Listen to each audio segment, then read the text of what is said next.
Lettre numéro 45. La vie spirituelle chez les commençants.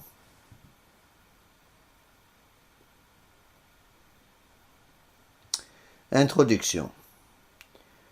La montée vers Dieu d'une âme se fait lentement, par un chemin tortueux, semé d'embûches. De même que notre Seigneur Jésus-Christ a porté sa croix au cœur de la voie douloureuse qui le mène au calvaire, de même, nous aussi devons porter notre croix pour nous rapprocher de Dieu. Lorsqu'une âme se convertit, il lui faut se purifier pour se dégager de sa volonté propre. Pour y arriver, de nombreuses purifications sont donc nécessaires, car elle doit se détacher des créatures pour se rapprocher de Dieu. Il est toujours plus difficile de donner ce qu'on est que de donner ce qu'on a. L'amour désordonné de sa volonté propre est ainsi l'obstacle principal à toute avancée dans la vie spirituelle. Selon le système des vases communicants, plus une âme se vide d'elle-même, plus elle peut se remplir de Dieu, car nul ne peut servir deux maîtres à la fois. Le démon n'aimant pas les conversions se met de la partie avec des tentations et des découragements de toutes sortes. La vie spirituelle devient donc un véritable combat contre les trois concupiscences de la chair, des yeux et de l'orgueil. Les étapes de la vie spirituelle. Le cheminement de la montée d'une âme vers Dieu comporte ainsi trois étapes successives. La vie purgative, des commençants, dans laquelle l'âme se détache du péché mortel. Cette étape se termine par la nuit des sens. Dieu nous retire alors toute forme de consolation sensible pour nous obliger à ne plus rechercher les consolations de Dieu, mais le Dieu des consolations.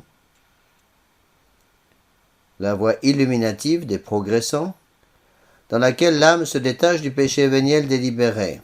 Dieu donne à cette âme des lumières spirituelles importantes. Mais cette étape se termine par la nuit de l'esprit, épreuve terrible par laquelle Dieu coupe l'âme de toutes consolations intellectuelles et spirituelles. L'âme se retrouve dans un trou noir, avec l'impression d'avoir perdu la foi. La voie unitive des parfaits représente l'étape finale.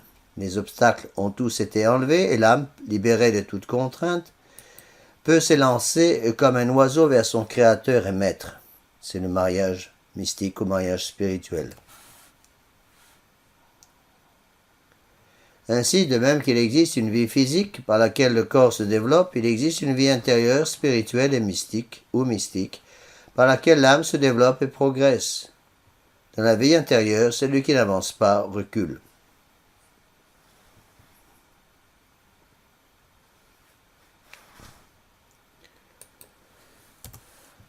De la même façon, de même qu'il existe des faiblesses et des maladies physiques qui concernent le corps, il existe également des faiblesses et des maladies spirituelles qui concernent l'âme. S'il est normal d'appliquer au corps les remèdes qui s'imposent, il faut prendre le même soin de notre âme. Dans cette lettre, en me laissant guider par Saint Jean de la Croix et le Père Garrigou-Lagrange, deux grands maîtres de la vie spirituelle, je vais principalement traiter de quelques dangers et purifications qui attendent les débutants dans la vie spirituelle, débutants que nous sommes tous, la plupart d'entre nous étant, hélas, abonnés depuis longtemps à la vie purgative.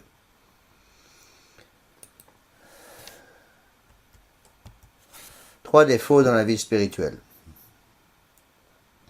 Les commençants dans la vie spirituelle sont en général très généreux, mais fragiles, à cause de leur manque de persévérance qui entraîne un découragement rapide.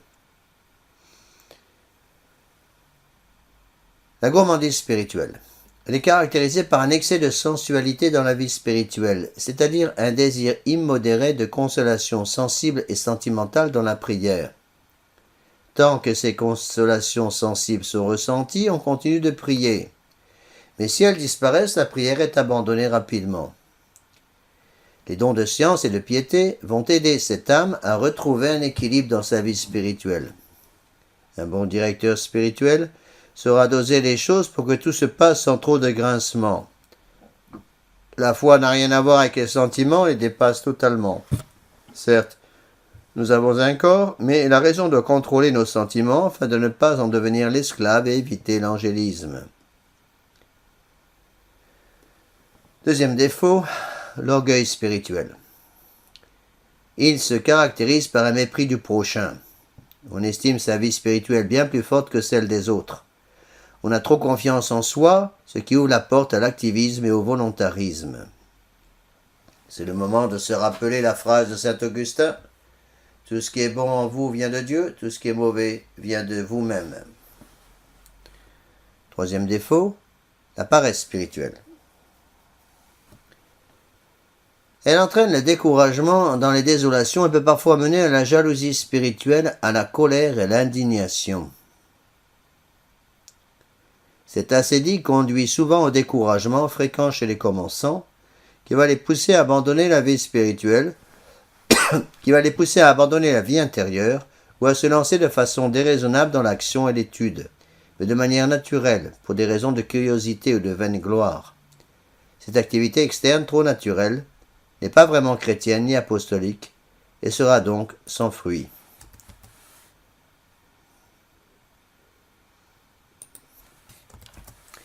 Purification nécessaire dans la nuit des sens. Dans les casernes, on forme des soldats. Il est facile d'être un bon soldat en période de paix. Mais c'est dans le combat, en pleine guerre, que l'on peut vraiment juger du courage et de la valeur d'un soldat. De même, il est facile d'aimer le bon Dieu quand tout va bien. Mais c'est dans les périodes de désolation que Dieu mesure le degré d'amour et de charité que nous avons réellement pour lui. Il est donc nécessaire que la tentation éprouve le fidèle. Comme le disait sainte Thérèse d'Avila, « Seigneur, quand je vois la façon dont vous traitez vos amis, il n'est pas étonnant que vous en ayez si peu. » C'est en passant l'or 7 fois par le feu que celui-ci se purifie parfaitement. L'âme qui veut s'approcher de Dieu va devoir purifier puis augmenter les 3 vertus théologales de foi, d'espérance et de charité. Cette pénible purification est la marque de la nuit des sens. Cette nuit des sens, qui marque la fin de la vie purgative et annonce le passage en vie illuminative, se caractérise par 3 signes. L'âme ne trouve plus aucune consolation, ni dans les chances divines, ni dans les créatures.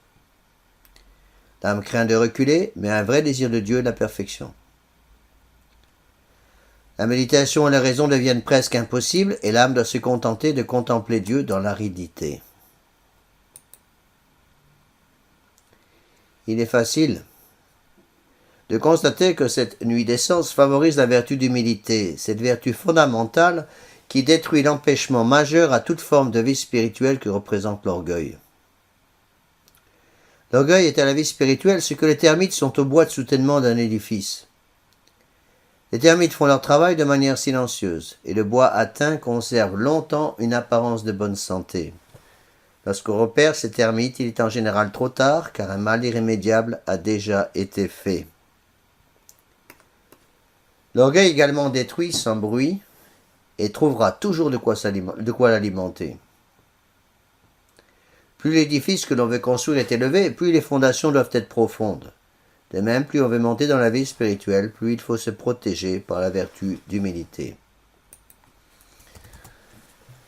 Purification de la vertu de foi. La foi doit demeurer pour nous aider à supporter les grandes tentations, désolation et purification de la nuit des sens. La foi des apôtres a ainsi été éprouvée au soir du jeudi saint. En voyant notre Seigneur trahi par Judas, flagellé, couronné d'épines, condamné à la croix et finalement crucifié. Ce fut la même épreuve pour la très sainte Vierge Marie et sainte Marie-Madeleine au calvaire. Le bienheureux Henri Suzeau eut à lutter contre d'épouvantables tentations contre la foi pendant 10 ans. Saint Vincent de Paul pendant 4 ans.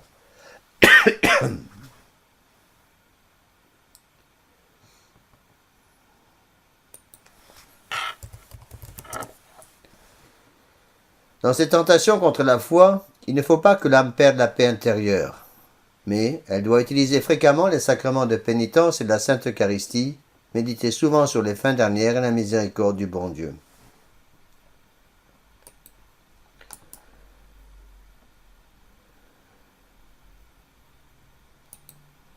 Purification de la vertu d'espérance. L'espérance est le phare qui éclaire la route dans l'obscurité, qui indique la direction du port comme un guide fidèle. Il faut nous méfier d'une confiance excessive dans les moyens humains, dans nos travaux, dans nos vertus, dans nos réalisations et nos travaux. Les tentations contre l'espérance sont particulièrement dangereuses car elles mènent rapidement au découragement.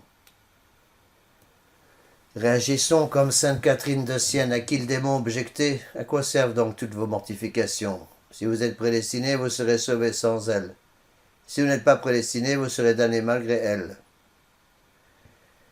Notre sainte répondit, à quoi servent donc vos tentations? Si je suis prédestiné, je serai sauvé malgré elles. Si je ne suis pas prédestiné, je n'ai pas besoin d'elles pour être damné. Le démon la quitta.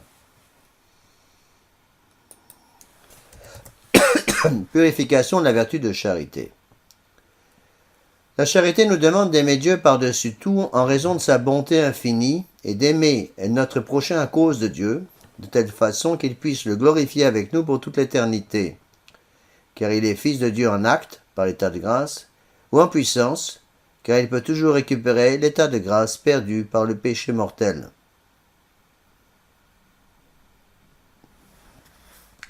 Mais, à cause d'une affection désordonnée pour nous-mêmes, nous avons trop tendance à n'aimer Dieu qu'en fonction des consolations sensibles que nous recevons de lui, et à n'aimer notre prochain qu'à cause de la gratitude qu'il nous manifestera ensuite. C'est par la méditation de l'amour de Dieu pour nous, manifesté par cette croix, que nous nous purifierons de cette charité trop naturelle. Cette purification ne se fera qu'en mortifiant constamment en nous l'orgueil, source de tous les maux. Cette méditation nous conduira à l'amour de la croix, c'est-à-dire au désir de mener une vie de réparation. C'est ainsi que la charité de sainte Thérèse de l'Enfant Jésus fut purifiée de tout amour-propre à la fin de sa vie de carmélite. Conclusion.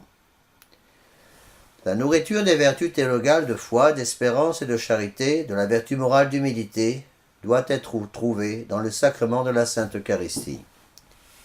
Sa réception fréquente nous permettra de mener le bon combat. Il y a plus de vertu à se combattre soi-même qu'à se battre contre les vices du monde. Charité bien ordonnée commence toujours par soi-même. Avant de voir la paille qui est dans l'œil du voisin, voyons la poutre qui est dans le nôtre. Sinon, la phrase de saint Augustin s'appliquera à nous. Beaucoup d'efforts, mais pas dans le bon chemin. Que de grâce et de temps sont alors perdus.